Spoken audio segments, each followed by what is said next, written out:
我哋好開心可以舉辦呢個活動啊！觀塘中秋，同夢有你。呢度咧，小朋友咧都應該參加我個。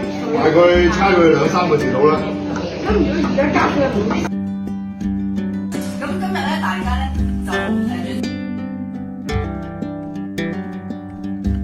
喺呢個活動裏邊，我哋動員超過100多位嘅義工，分別做咗1000個月餅，派發俾區內嘅長者、婦女、SEN 人士同照顧者。送上月餅之餘，仲送上心意卡啦。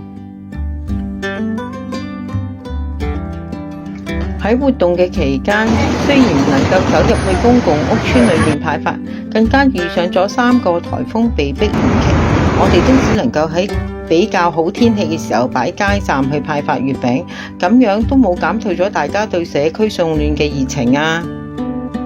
我哋曾經去過派發嘅地點：安基苑、順利村、油塘、花園大廈、玉蓮台、牛頭角港鐵地鐵站及巴士總站、觀塘駿業街熟食市場、麗業街垃圾收集站對面等等。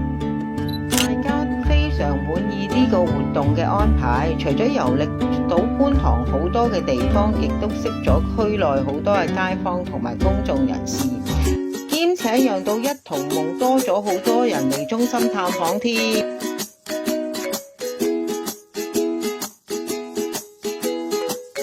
我哋衷心感謝觀塘民政事務處贊助呢個活動。